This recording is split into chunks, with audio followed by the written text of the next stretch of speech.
할렐루야. 오늘 이 아침에도 또 우리 기도하는 자리에 나오신 여러분들을 주님의 이름으로 환영하고 축복합니다. 우리 찬송 한 장 하시겠는데요. 찬송 337장.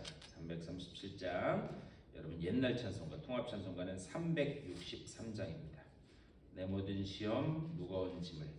새 찬송가는 337장, 통합 찬송가는 363장. 내 모든 시험 무거운 짐을 찬송하겠습니다.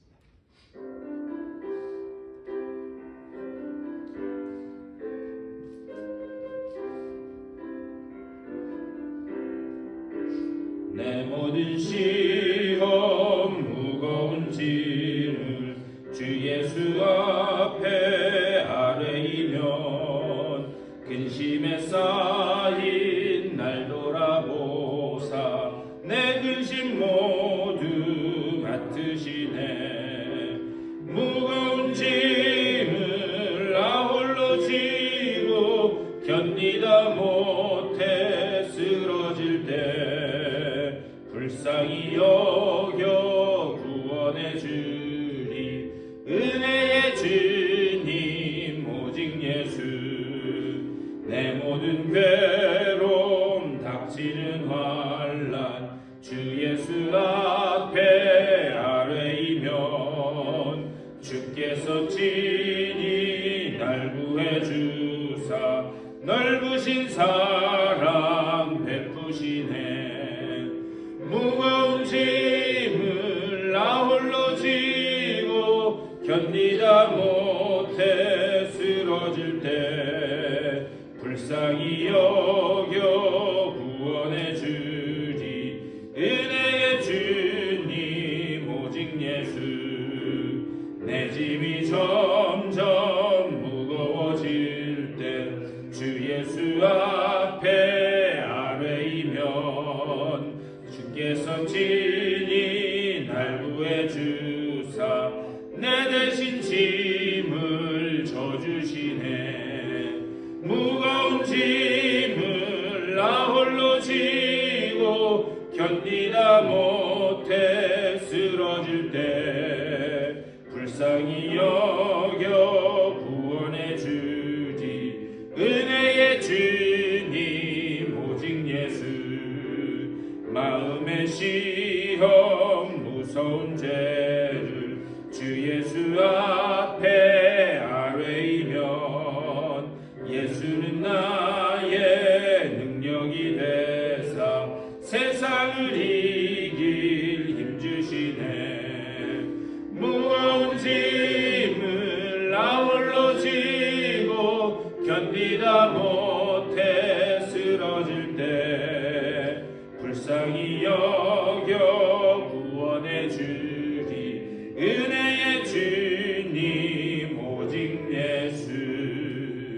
우리 그대로 다 같이 한 목소리로 기도하실 때에 받을 은혜를 사모하는 마음 가지고 내가 지고 가는 짐, 이 혼자 가는 길이 아니라 주님께서 함께 져주시고 함께 동행해 주시는 길임을 믿습니다. 고백하는 마음 가지고 다 같이 기도하며 나아가겠습니다.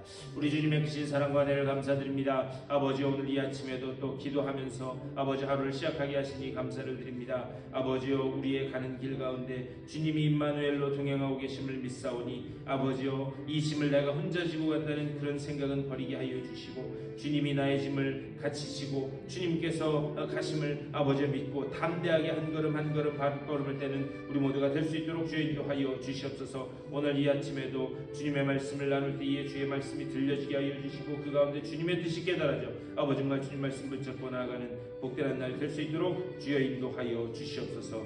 주님의 그 은혜를 믿고 감사하며 나아가겠습니다. 주님의 은혜를 감사드립니다. 오늘 이 아침에도 또 주의 전으로 불러주시고 기도하며 하루를 시작하게 하시니 감사를 드립니다. 아버지, 우리의 걸어가는 그 길 가운데 주님께서 임마누엘로 동행하고 계심을 믿사오니 아버지 정말 그 주님의 능력의 오른팔을 의지하여 아버지 한 걸음 한 걸음 담대히 걸어나갈 수 있도록 주여 인도하여 주시옵소서. 오늘도 그 믿음 가지고 아버지와 기도할 때에 주의 말씀이 들려지게 하여 주시고 그 말씀이 깨달아지게 하여 주시며 또한 그 말씀 붙들고 승리하는 귀한 한 날 될 수 있도록 복 내려 주시옵소서. 모든 것 감사드리옵고 우리 주 예수 그리스도의 이름으로 간절히 기도드리옵나이다. 아멘. 하나님의 말씀 보시겠습니다. 우리 오늘 열왕기하 6장 말씀 보겠습니다. 우리 이제 6장으로 넘어왔는데요. 열왕기하 6장 우리 1절부터 7절까지의 말씀. 1절부터 7절까지 우리 한 절씩 교독하시겠습니다. 선지자의 제자들이 엘리사에게 이르되 보소서 우리가 당신과 함께 거주하는 이곳이 우리에게는 좁으니 우리가 요단으로 가서 거기서 각각 한 제목을 가져다가 그곳에 우리가 거주할 처소를 세우사이다 하니 엘리사가 이르되 가라 하는지라. 그 하나가 이르되 청하건대 당신도 종들과 함께 하소서 하니 엘리사가 이르되 내가 가리라 하고 드디어 그들과 함께 가니라. 우리가 요단에 이르러 나무를 베더니 한 사람이 나무를 벨 때에 쇠도끼가 물에 떨어진지라. 이에 외쳐 이르되 내 주여 이는 빌려온 것이나이다 하니 하나님의 사람이 이르되 어디 빠졌느냐 하매 그것을 보이는지라.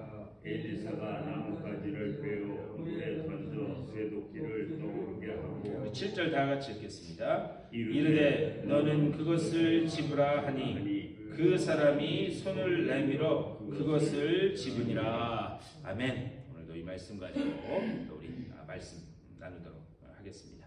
우리 계속 이 4장부터 시작된 이 열왕기하 8장까지는 제가 계속 말씀드렸지만 여기는 왕들의 이 이름이 한 번도 등장하지 않습니다. 열왕기, 열왕기, 다시 말하면 이 열왕들의 이야기인데 4장부터 8장까지는 왕들의 그 이름이 나오지 않는다. 제가 그 이유를 말씀드렸어요. 그 이유는 무엇인가? 하나님이 친히 왕 되셔서 이스라엘 역사를 이끌어 가신다라고 하는 것을 보여주시기 위해서 여기 계속해서 뭐 한 장 한 장 한 장에도 여러 개의 그런 그 기적의 이야기가 나오지만 거기에 왕들의 이름이 하나도 등장하지 않는다. 제가 이렇게 말씀드렸습니다. 근데 이 성경 말씀, 하나님의 말씀을 보면 참 특이한 그런 내용들이 기록된 것들을 많이 볼 수 있습니다. 여러분들은 성경 읽으면서 그런 생각 안 하시나요? 아니 굳이 뭐 이런 것까지 기록되어 있지? 그런 생각 안 해보셨어요? 그냥 다 하나님의 말씀이니까 이유가 있겠지 그러고 읽으시나요? 성경에 보면 참 뭐 이런 것까지 기록되어 있지, 그리고 이 사건은 참 특이하네, 그런 것들이 참 많이 기록되어 있습니다. 근데 오늘 특별히 우리가 읽은 1절부터 6장 1절부터 7절까지도 보면 참 특이한 사건이 기록되어 있어요. 나중에 다시 한번 읽어보시면 이게 꼭 옛날 한국 전래동화 금도끼 은도끼 같은 그런 이야기가 여기 기록되어 있습니다. 과연 하나님이 이것을 통해서 우리에게 하고자 하시는 말씀은 무엇인가, 그것을 좀 봤으면 좋겠습니다. 우선 1절에서 이렇게 말씀합니다. 선지자의 제자들이 엘리사에게 이르되 보소서 우리가 당신과 함께 거주하는 이곳이 우리에게는 좁으니, 이렇게 말씀해요. 이미 엘리야 시대부터 엘리사에 이르기까지 이 하나님의 말씀을 배우고 또 하나님의 선지자로 훈련받는 선지학교, 그러니까 오늘날 표현을 하면은 신학교가 있었습니다. 이것은 엘리사로부터 시작된 그런 이 어떤 하나의 흐름이었어요. 그래서 어두워진 이스라엘에 하나님의 말씀을 또 가르치고 또 내가 하나님의 소명된 자로 서겠다라고 하는 그런 결심된 사람들이 계속 있었습니다. 그런데 여기서 우리가 당신과 함께 거주하는 1절에서 이렇게 되어 있어요. 우리가 당신과 함께 거주하는, 이 말은 뭐냐? 이 선지자의 제자들이 오늘날 표현을 하면 신학교에서 하나님의 말씀을 배우고 또 훈련을 받는데 그게 이렇게 출퇴근하는, 왔다 갔다 하는 그것이 아니라 기숙학교 같은 거예요. 그래서 기숙학교처럼 같이 먹고 같이 자고 생활하면서 거기에서 하나님을 배우고 생활하고 했다는 뜻입니다. 근데 요즘에 보니까요, 제가 제가 감리교신학대학교 저희 동기들 이 단체 카톡방이 있어요. 저희가 120명이 동기였는데, 그런데 이제 그 중에 몇 명은 목회 안 하고 이제 학교를 떠난 친구들도 있고 같이 지금 계속 목회하는 친구들이 있는데, 그 친구들이 이 단체 카톡방을 만들었는데 거기 얼마 전에 어떤 친구가 이렇게 딱 기사를 하나를 올렸는데 신학교 대학원 또 신학교 통폐합한다 뭐 이런 내용이에요. 이게 뭐냐면 요즘에 신학교가 미달이래요. 미달. 예. 그러니까 이게 하나님 앞에 내가 헌신하겠다라고 하는 사람 숫자가 계속 떨어진다는 거예요. 여러분 제가 그 감리교신학대학교를 나왔는데 거기 우리 선배님들 이렇게 말씀 들어보면요, 뭐 제 때도 그런 친구들이 있었는데 서울대, 법대, 서울대 경제학과 충분히 갈 실력인데 하나님이 부르셔서 그 소명 가지고 오는 친구들이 꽤 많이 있었어요. 예. 제가 이 선배 목사님도 아마 우리 이훈경 목사님 아마 그 친구분들 중에도 그런 분들 계실 거예요. 충분히 뭐 서울대, 연구대 좋은 학교 갈 수 있는데 하나님이 부르셔서 간다라고 하는. 그래서 경쟁률도 상당히 셌었습니다. 그런데 요즘은 신학교가 다 미달이래요. 그리고 같은 교단 안에 있는 그 신학교는 이제 더 이상 따로 모을 수가 없어서 통폐합을 한다라고 할 정도로 그렇게 지금 신학생 수가 떨어지고 또 하나님 앞에 헌신하는 사람들 숫자가 떨어진다. 이건 뭐냐? 이게 오늘날 이 세상의 풍조가 점점 편한 길을 가는 것만 추구하다 보니까 사실 쉬운 길 아니잖아요. 고생스러운 길이잖아요. 그러니까 고생스러운 길로 안 가려고 하는 그런 이 추세가 이 교회 안에서도 그런 영적인 흐름이 일어난다. 그래서 참 이게 이 신학교를 위해서도 우리가 기도해야 될 그런 일입니다. 그런데 뭐냐? 이때는 지금 이스라엘 역사상 가장 영적으로 암울한 때였어요. 가장 우상 숭배가 극심한 그런 때였습니다. 그런데 오히려 이때에 하나님 앞에 헌신된 자, 내가 하나님 앞에 내 일생을 드리겠다라고 하는 그 선지자의 제자들이 늘어났다는 거예요. 그렇게 계속해서 늘어나고 하다 보니까 그 사람들이 거주할 그런 때가 그런 이 장소가 점점 부족해졌다 그 이야기를 하는 거예요. 그래서 1절 끝에 이곳이 우리에게는 좁으니 같이 생활할 장소가 부족해졌다. 그래서 선지자의 제자들이 한 가지 제안을 하는 겁니다. 그게 2절 말씀이에요. 우리가 요단으로 가서 거기서 각각 한 제목을 가져다가 그곳에 우리가 거주할 처소를 세우사이다 하니 엘리사가 이르되 가라 하는지라. 이 요단강으로 가서 우리가 이 거처할 처소를 다시 짓자 이렇게 얘기했는데 이 요단강은 어떤 곳인가? 이 요단강 지역은요 물이 풍부한 지역. 그래서 물이 풍부해서 나무도 우거지고 그래서 무언가 건물을 짓든 뭘 하든 이런 재료들을 얻기가 아주 수월한 그런 지역이 있습니다. 그래서 그곳으로 가서 우리 처소를 다시 세우면 좋겠습니다. 지금 이 이야기를 하는 거예요. 그런데 이때 2절에서 뭐라 그러냐? 엘리사가 이르되 가라 하는지라. 자, 여러분 한번 가만히 생각해 보세요. 자, 어떤 이 제자들이 우리 저 요단강 쪽으로 가서 우리가 있을 이 기숙사, 이 거처를 좀 우리 좀 같이 졌으면 좋겠습니다. 그쪽으로 옮겼으면 좋겠습니다. 라고 했을 때 엘리사가 그래 좋다 가라라고 이렇게 얘기를 했다면 이거는 엘리사가 같이 가겠다는 거예요? 아니면 너희들만 가라는 거예요? 이 아침부터 너무 어려운 질문을 드리죠? 자, 우리 여기에다가 따로 건물을 지어가지고 우리 좀 이렇게 장소를 좀 늘립시다 라고 했는데 엘리사가 그래 가라 라고 하는 거는 같이 가겠다는 거예요? 아니면 너희들만 가라는 거예요? 너희들만 가라는 거죠. 네? 가라 이거는 너희들만, 야 그래 같이 가자 이렇게 얘기 안 하고 가라 이거는 너희들만 가라. 네? 너희들만 가도 되는데 너희들만 가라. 그리고 난 다음에 3절에서 이렇게 말씀해요. 그 하나가 이르되 청하건대 당신도 종들과 함께 하소서 하니. 자 이제 아시겠죠? 같이 가겠다는 거예요? 혼자 너희들만 가라는 거예요? 너희들만 가라는 거죠. 예, 그래서 그 하나가 이르되 청하건대 당신도 종들과 함께 하소서 하니 엘리사가 이르되 내가 가리라 하고. 네, 저희만 가면 안 됩니다. 저희만 말고 우리 선생님도 같이 가주십시오. 이렇게 되고. 근데 이 대화를요 우리가 좀 주의 깊게 면밀하게 들여다볼 필요가 있습니다.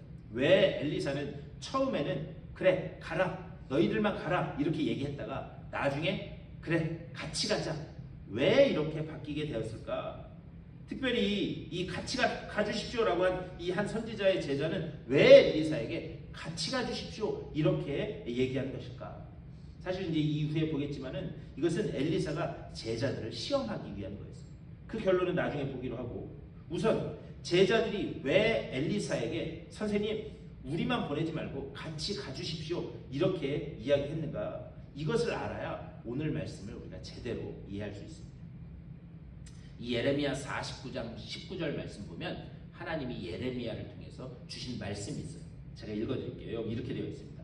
보라, 사자가 요단강의 깊은 숲에서 나타나듯이 그가 와서 견고한 처소를 칠 것이라. 내가 즉시 그들을 거기에서 쫓아내고 택한 자를 내가 그 위에 세우리니 나와 같은 자 누구며 나와 더불어 다툴 자 누구며 내 앞에 설 목자가 누구냐, 이렇게 말씀합니다. 이 말씀 뭐냐? 이 말씀 중에서 특별히 우리가 이렇게 눈여겨봐야 될 것은 뭐냐면 이 예레미야가 요단강 지역을 어떻게 설명하고 있는가, 그것을 봐야 돼요. 뭐라고 그러느냐? 보라, 사자가 요단강의 깊은 숲에서 나타나듯이. 제가 아까도 말씀드렸지만 요단강은 물이 풍부해서 나무나 수풀이 이렇게 우거진 곳이었어요. 그래서 건물을 짓거나 이런 거 할 때 이런 어떤 재료들을 얻기 좋은 곳이었습니다.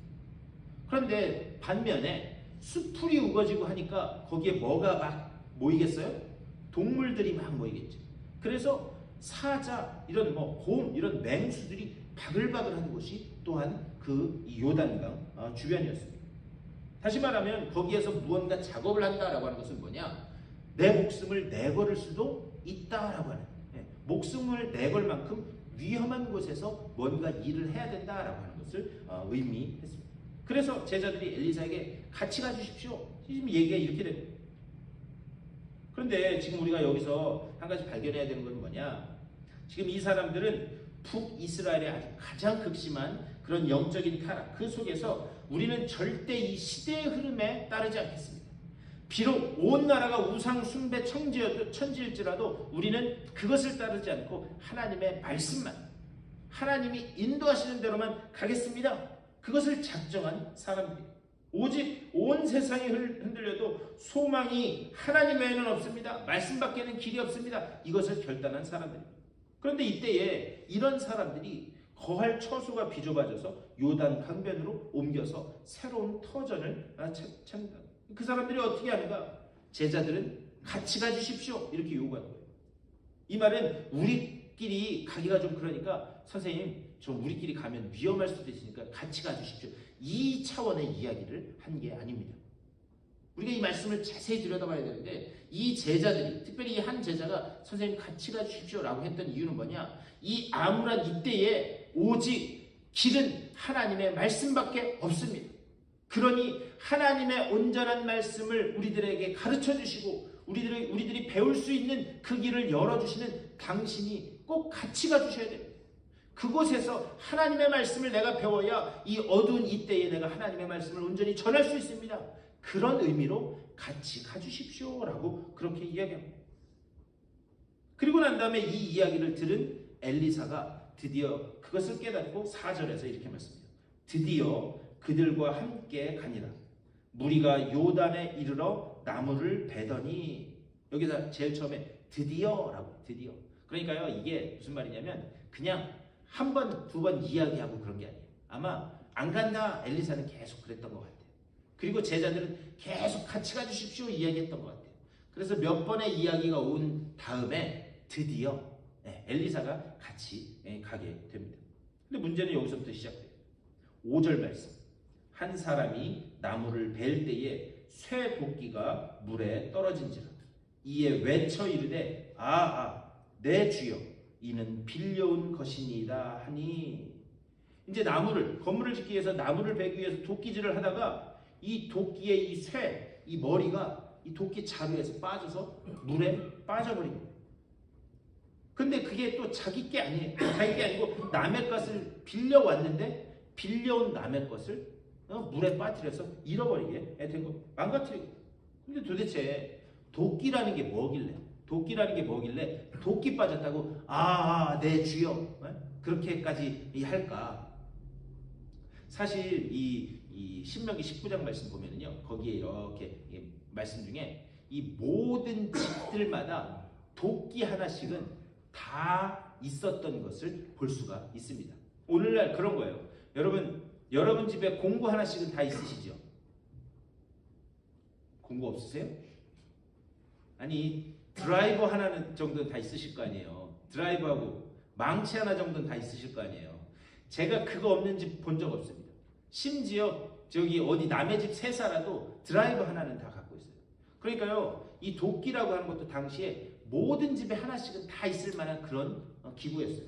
그런데 그 도끼마저도 이 선지자의 제자들이 새로운 처소를 짓는데 빌려왔다? 그건 뭘 의미하냐면 그것도 없을 만큼 그들이 그렇게 가난하게 살았다라는 것을 우리가 이 반추해 볼 수 있어요. 그러니까 그만큼 가난한 상황이 있었어요. 그런데 그만큼 가난한 상황에서 도끼마저 빌려왔는데 출애굽기 22장에 보면 거기 그 율법 중에 하나가 뭐냐? 만약에 남의 물건을 빌려왔을 때 그것이 도구가 됐든지 아니면 연장이 됐든지 아니면 뭐 소나 나귀나 뭐 말이 됐든지 간에 남의 것을 빌려왔을 때 그것을 망가뜨리거나 상하게 하면 어떤 율법이 있었느냐? 반드시 배상해주게 되어 있었어요. 그러니까는 그것을 돈으로 배상하든지 어떻게든 배상해 줬어야 되는데 그 배상해 줄 만한 것이 아무것도 없으면 어떻게 했어야 되느냐? 그 빌려준 사람네 집에 내가 종으로 들어갔었어야만 했습니다. 이해가 되시나요? 그게 출애굽기에 나와 있는 율법이에요. 그러니까 남에게 뭔가를 빌려왔는데 그걸 망가뜨리거나 죽이거나 한다? 그러면 내가 그 집에 종으로 들어가든가 아니면 종으로 들어간다는 건 뭐예요? 그 목숨을 누가 쥐고 있는 거예요? 주인이 쥐고 있다는 거죠. 그러니까 목숨을 내놓을 만큼 그렇게 가는 게 그게 당시의 율법이었어요. 그런데 과연 이것이 뭘 말하는 건가? 자, 우선 이때 어떤 일이 벌어진가? 도끼를 빠뜨렸어요. 어떤 일이 벌어진가? 그 6절 말씀입니다. 하나님의 사람이 이르되 어디 빠졌느냐 하매 그곳을 보이는지라 엘리사가 나뭇가지를 베어 물에 던져 쇠도끼를 떠오르게 하고 엘리사가 제자 중에 하나가 그러면서 막 울고 당황해하고 울고 하는 거죠. 이거 어떡하나 빌려온 건데. 그랬더니 엘리사가 와서 물은 거죠. 자, 그거 빠진 곳이 어디냐? 물은 거예요. 그랬더니 빠뜨린 사람이 저쯤에다가 빠뜨렸습니다. 이렇게 된 거죠. 그랬더니 엘리사가 어떻게 하는가? 나뭇가지 하나를 그 물에 던졌더니 쇠도끼가 떠올랐다 말씀하는 거예요. 이 초자연적인 이 기적이 일어난 거예요. 여러분, 물에 도끼가 빠졌는데 나뭇가지를 던진다고 쇠가 떠오르겠어요? 절대 안 떠오르겠죠.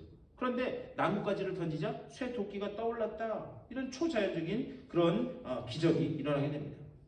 근데 여기서 떠올랐다라고 하는 이 떠올랐다라고 하는 그 단어의 이 본래 뜻은 뭐냐면요, 들어 올렸다라고 하는 그런 의미예요. 다시 이 떠올랐다 성경에는 그렇게 기록되어 있는데 그것의 히브리어 원래 뜻은 뭐냐면 들어 올렸다라고 하는 그런 의미입니다.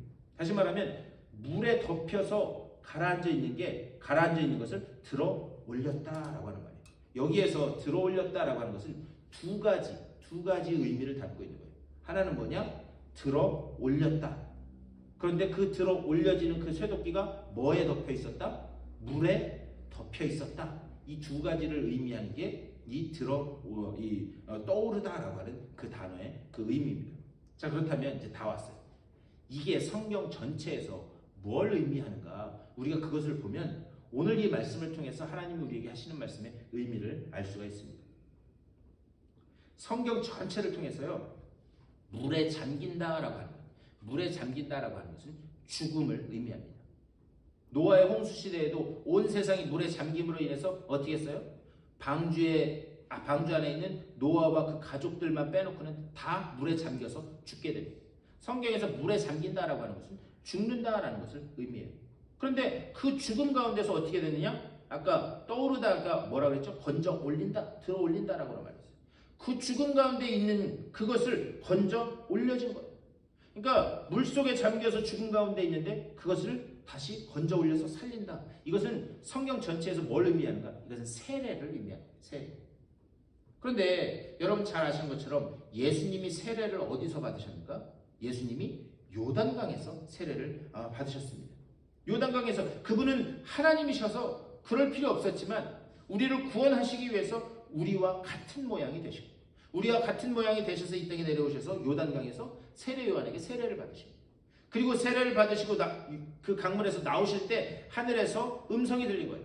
이는 내 사랑하는 자요, 내 기뻐하는 자니라. 다시 말하면 그 죽음, 예수 그리스도의 죽음과 그리고 그 부활을 상징하는 장소가 바로 이 요단강이라고 하는 그런 곳입니다. 지금 이 도끼를 빠뜨려 버린 그 한 제자는 율법대로라면 죽을 수밖에 없는 그런 사람이었어요. 율법대로라면 그는 종으로 끌려가서 그 목숨이 주인에게 달려 있어서 목숨을 내놓을 만큼 그런 죽음의 위험에 빠질 수밖에 없는 그런 사람이었어요. 그런데 이 제자는 엘리사라고 하는 그 하나님의 사람을 통해서 초자연적인 그런 신비한 은혜를 통해서 생명과 삶을 얻게 된 겁니다. 결국 이 말씀을 통해서 하나님이 하시는 말씀은 뭐냐? 무슨 엘리사가 이런 기적을 베푸는 사람이다, 그것을 이야기하고자 하는 게 아닙니다. 뭐냐? 하나님의 은혜, 죽을 수밖에 없는 너희들을 하나님이 어떠한 신비한 은혜로 살리셨는가, 그것을 보여주기 위해서 이 이야기를 지금 기록하고 있는 거예요. 뭐냐? 지금 제가 말씀드렸어요. 이 열왕기서는 바벨론의 포로로 끌려간 그 사람들에게 주어진 책입니다.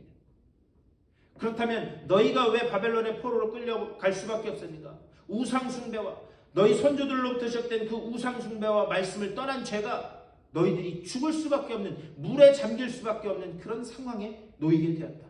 하지만 하나님의 그 신비한 은혜가, 하나님의 기적적인 은혜가 물속에 담겨서 죽은 것 같은, 아니 죽은 너희들을 다시 떠오르게 건져 올릴 것이다 라고 하는 그 소망의 말씀을 이렇게 하고 계십니다. 오늘 이 말씀을 통해서 하나님이 우리에게 하시는 말씀은 무엇인가? 세상은요, 지금 상황이 이렇다. 세상의 경향이, 풍조가 이렇게 흘러간다. 세상은 이 여러 가지 세상 상황에 대해서 이러쿵 저러쿵 말이 많습니다.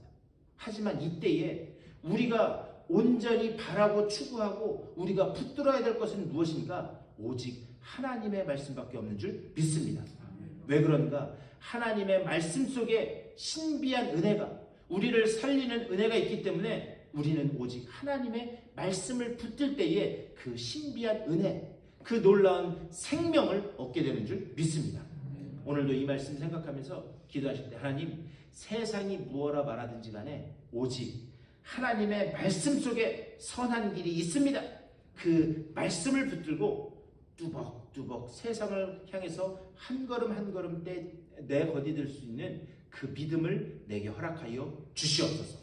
오늘도 이렇게 기도하심으로 말씀 가운데서 하나님의 생명을, 하나님의 놀라운 그 은혜의 손길을 맛보시는 여러분의 삶 다 되실 수 있게 되기를 주님의 이름으로 간절히 축원합니다. 우리 말씀을 생각하면서, 하나님, 오직 말씀 속에 선한 길이 있음을 믿습니다. 그 말씀만 붙들고 나가게 하여 주시옵소서. 세상 다른 사람들의 그런 소리에 귀 기울이지 않게 하여 주시고 오직 하나님의 음성에만 귀 기울이는 내가 되게 하여 주시옵소서. 이렇게 기도하시고, 또 교회를 위해서, 또 특별히 아픈 분들을 위해서 여러분들의 개인적인 기도의 제목들을 놓고 기도하시고 우리 친교하시고 또 삶의 자리로 돌아가시도록 하겠습니다. 우리 다 같이 한 목소리로 기도하며 나아가겠습니다. 우리 주님의 크신 사랑과 은혜를 감사드립니다. 아버지, 세상 풍조가 어떻게 되든지 간에 아버지, 우리의 유일한 길은, 우리의 유일한 소망은 주님의 말씀 가운데 있음을 믿습니다. 아버지, 말씀의 길로만 나아가는 우리 모두가 될 수 있도록 인도하여 주시옵소서. 말씀 붙잡고 나아가게 하여 주시고 말씀이 이끄시는 대로 순종하며 나아가는 아버지, 우리들의 삶이 될 수 있도록 인도하여 주시옵소서.